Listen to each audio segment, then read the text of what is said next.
ఆయన చనిపోయినప్పుడు హాస్పిటల్ ఉన్నప్పుడు సంధి కూడా ఎవ్వరు ఏం చేయలేరు మేడం. అప్పటి నుంచి మేమే ఇది చేసుకుంటా అది చేసుకుంటా అసలు బియ్యం కూడా లేకుండా ఉండే మేడం.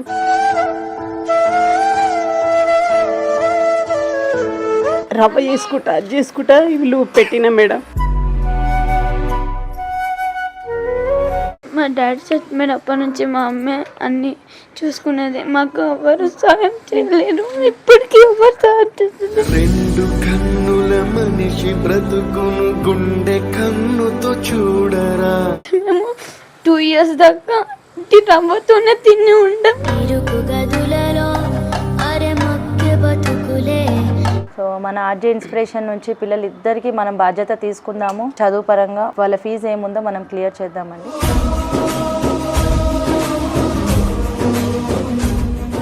జేజే నగర్ నేరెడ్మెట్కి వచ్చామండి, లక్ష్మి గారి ఇంటికి. హలో అండి. హలో. సో మీరేం చేస్తుంటారండి? నేను వంట చేయడానికి వెళ్తాను. వంట చేయడానికి కుకింగ్ వర్క్. సో మీ హస్బెండ్ ఎన్ని రోజులు అవుతుంది ఎక్స్పైర్డ్ అయ్యి? ఇప్పుడు 6 వెళ్ళి 7 పడ్డాయి మేడం. 7 years అవుతుంది. 7 years. ఆయనకి క్యాన్సర్ వచ్చింది మేడం. అంటే ముందు చూసుకోలేదా? క్యాన్సర్ వచ్చింది, ట్రీట్మెంట్ ఉంది కదా ఇప్పుడు? ఉంది కానీ ఆయన ఎక్కువ వచ్చేదాకా చూసుకోలే మేడం. అవి గుట్కాలు తింటుండే, మళ్ళీ మందు తాగుతుండే, ప్లంబర్ పని చేస్తుండే మేడం. అట్లా. సో మీకు లాస్ట్ స్టేజ్ వరకు తెలియలేదు? కొంచెం ఇట్లా అంటుండే అప్పుడప్పుడు, ఇవి తింటుండేగా మేడం. అయితే చూయించుకో అంటే అవి తినడం వల్ల అట్లా అని మేము అనుకున్నాం. అట్లా. మీరేం జాబ్ చేస్తుంటారు? నేను అప్పుడు చేయలేను మేడం, నేను ఎక్కువ చదువుకోలేను. చేయలేదు. చనిపోయిండు చేసి. ఎన్ని ఇయర్స్ అవుతుంది ఇప్పుడు? 7 మేడం. 7 years చేస్తున్నా. ఆయన చనిపోయినప్పుడు సంధి. అప్పుడు పిల్లలు చాలా చిన్నగా. అవును మేడం, ఇటు 3 years అప్పుడు ఆయన చనిపోయినప్పుడు. ఇటు 1.5 సంవత్సరం ఉన్నప్పుడే హాస్పిటల్ మేడం. ఓహో, అప్పుడు తెలిసింది క్యాన్సర్ ఉంది అని. సో అప్పటి నుంచి ట్రీట్మెంట్ తీసుకున్నాం. అప్పటి సంది ట్రీట్మెంట్ మేడం.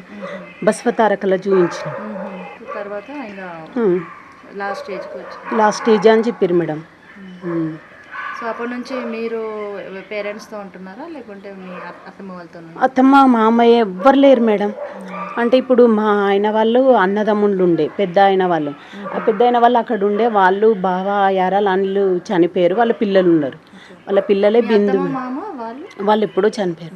అత్తమ్మనేమో నా పిల్ల అయిపోయినాక సంవత్సరానికి చనిపోయింది మేడం. ఇప్పుడు మా యారాలు బావ మొన్నటి వరకు 1.5 సంవత్సరంన్నర ముందు ఇక్కడి వరకే ఉండే. వాళ్ళ పిల్లలు పెద్ద ఊరు మేడం, జాబ్ చేస్తారు. ఇల్లు సరిపోతలేదు, మళ్ళీ ఇల్లు ఇట్లా ఇబ్బంది ఉందని చెప్పి రెంట్కి వెళ్ళారు వాళ్ళు. ఇప్పుడు మీరు ఉంటున్న ఇల్లు ఓనా రెంట్? అంటే ఓనా అంటే ఇంకా దీనికి పేపర్స్ ఏం లేవు మేడం. ఇక అట్లా.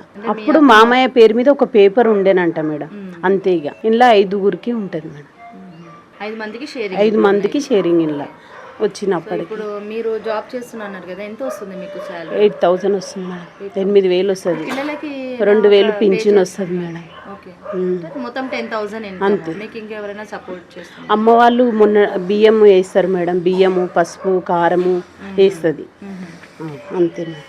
సో ఫైనాన్షియల్గా మీకు ఎవరు సపోర్ట్ లేదు మేడం. సో మీ శాలరీ మీదనే వాళ్ళే. ఇక స్కూల్లో కూడా సారు కొంచెము ఇది చేస్తాడు మేడం, హెల్ప్ చేస్తాడు. కొన్ని తక్కువ. వీళ్ళ ఇద్దరికి ఇప్పుడు పోయిన సంవత్సరం 5,000 ఉండే మేడం, ఇద్దరు కలిపి 5,300 ఉండే ఇద్దరు కలిపి. కానీ నేను మంత్లీ, కానీ నేను అట్లా కట్టకపోతుంటే మేడం, కొన్ని కడుతుంటే. సారు సరే ఆయనే సరే ఆయన తెలుసు కదా పాపము అని, చిన్న ఉన్నప్పటి సంది అందులోనే చదివారు కదా అని పర్మిషన్. సంజాన్ హై స్కూల్ మేడం, అందులోనే చదివిపియాలని. నాకు నేను చదువుకోలేగా మేడం, కనీసం వీళ్ళకన్నా చదివిపియాలని. ఏమైనా చెప్పాలనుకుంటున్నా అంటే మీరు ఎవరిచ్చారు కాంటాక్ట్ నెంబరు? మేడం ఇచ్చింది మేడం, ప్రిన్సిపల్ మేడం ఇచ్చారు. సెయింట్ జాన్ నుంచి చాలా మంది స్టూడెంట్స్ మాకు అప్రోచ్ అయ్యారు. అదే మేడం, సంజాన్స్ నుంచి మేడం. ఆమె చాలా తెలుసు. మళ్ళీ ఎక్కువ హెల్ప్ చేస్తుండే. వాళ్ళు తక్కువ ఎన్ని రోజులకు కట్టినా ఊకుంటుండే ఫీజు. అట్లా ప్రిన్సిపల్ చాలా మంచోళ్ళు. అంటే ఫీజు కూడా చాలా తగ్గిస్తారు. మాకు మాత్రం తగ్గిస్తుండే మేడం, తగ్గిస్తుండే. మళ్ళీ ఎప్పుడు కట్టినా ఇట్లా కొన్ని ఒకటేసారి జమేసి 10,000 ఒకటేసారి కట్టేస్తుంటే, అట్లా కట్టేస్తే సరే అని ఊకుంటుండే. ఏ క్లాస్ అండి పిల్లలు? పాప 8th క్లాస్ మేడం, బాబు ఇప్పుడు 6th. వీడు LKGలో ఉన్నప్పుడు చనిపోయాడు మేడం. పాప 1st క్లాస్. ప్రస్తుతం మీ కుటుంబ పరిస్థితి ఎలా ఉంది? అంటే ఎవరు మీకు ఏమైనా సపోర్ట్ చేస్తారు? ఫైనాన్షియల్గా ఎవరు సపోర్ట్ చేస్తున్నారు? నేను పని చేసే వాళ్ళు చేస్తారు మేడం నాకు. అంటే వాళ్ళు డబ్బులు ఇప్పిస్తారు. ఒక ఆమె డబ్బులు ఇప్పిస్తుంది, ఒక ఆమె అప్పుడప్పుడు డబ్బులు ఇస్తుంది. దేనికంటే ఏది అవసరం ఉందంటే అది ఇస్తుంది. ఒక ఆమె ముస్లిమ్స్, ఒక ఆమె బాపనాడు. వాళ్ళిద్దరి దగ్గర చేస్తాం మేడం. చదువు పరంగా హెల్ప్ చేస్తారా? చదువు పరంగా ఒకరికి మొత్తం బుక్స్ ఇప్పిస్తుంది ఆమెనే. ఆయన చనిపోయిన సంధి చేస్తాం మేడం, ఆమెనే ఇప్పిస్తుంది. ఏదైనా ఎక్కువ పని ఉన్నా చేసినా డబ్బులు ఎక్కువ ఇస్తుంది. పిల్లలకి పెన్నులు ఏదంటే అది ఇచ్చేస్తుంది పెట్టి. ఆయన చనిపోయినప్పుడు హాస్పిటల్ ఉన్నప్పుడు సంధి కూడా ఎవ్వరు ఏం చేయలేరు మేడం. అప్పటి నుంచి మేమే ఇది చేసుకుంటా అది చేసుకుంటా, అసలు బియ్యం కూడా లేకుండా ఉండే మేడం. రవ్వ చేసుకుంటా అది చేసుకుంటా వీళ్ళు పెట్టిన మేడం. ట్రీట్మెంట్కు దానికి దీనికి నా సొమ్ములు అన్నీ పెట్టిండు మేడం. అన్నీ పెట్టి ట్రీట్మెంట్ చేయించిన.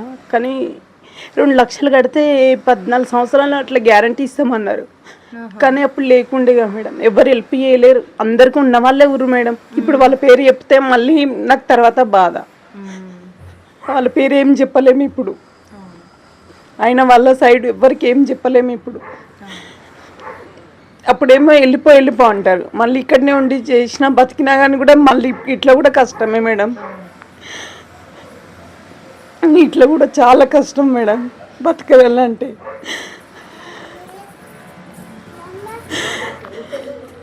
సో ఒక ఆర్థికంగా ఇంట్లో కోల్పోయాక ఆ కష్టం ఏందో మీకే తెలుసు. పిల్లలు అందులోనూ 2 పిల్లలు, మీరు ఎలా అప్పటి నుంచి ఇప్పటివరకు ఎలా మెయింటైన్ చేసుకుంటూ వచ్చారు? అప్పుడు మా ఆయన చనిపోయినప్పుడు సంవత్సరం పాటు మాకు ఏం లేకుండా మేడం. మా తోడబుట్టిన అక్క వాళ్ళ అల్లుడు వాళ్ళ అత్తయ్య మాకు 2 సంవత్సరాలు సరిపడ సరుకులు ఇప్పించారు మేడం వాళ్ళు.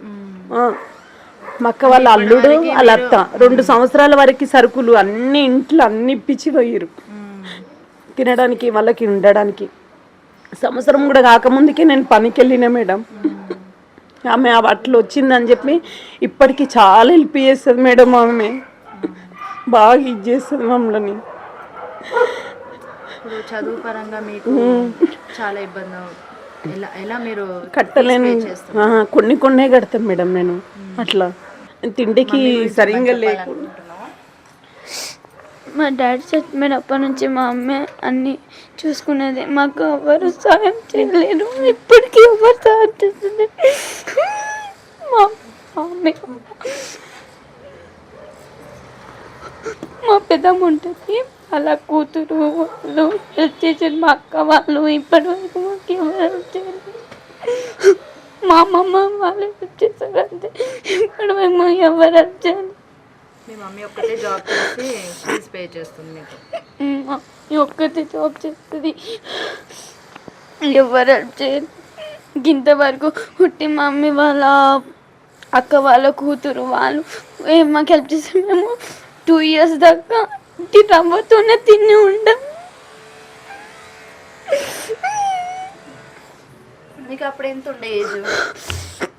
నేను 6 years అంట. 6 years. అప్పటి వరకు మీకు రైస్ అట్లా ఇంట్లో కిరాణా అవి ఏం అంటే చనిపోయినప్పటి నుంచి 2 years దాకా మేము పుట్టి రవ్వతోనే తిని ఉండే. మా అక్కనే అప్పుడప్పుడు కొన్ని బియ్యం సరుకులు తెచ్చిచ్చింది. అప్పటిదాకా మేము రవ్వతోనే తిని ఉండే. ఇప్పుడు ఎలా ఉంది? ఇప్పుడు మా అమ్మ వాళ్ళు బియ్యం వేస్తారు. ఇప్పుడు మా మమ్మీ పని చేస్తూ కొన్ని సరుకులు తెచ్చుకుంటూ తింటారు. ఇప్పుడు జాబ్ చేస్తుంది మీ మమ్మీ. ఇప్పుడు కొంచెం పర్వాలేదు. కానీ చదువు పరంగా మీకు ఇబ్బంది అవుతుందా? నువ్వేం చెప్పాలి? ఏ క్లాస్ నువ్వు? 6th. మమ్మీని సతాయిస్తావా ఏదైనా అవి కొని ఇవి కొని అని? చదువుకుంటావు మంచిగా?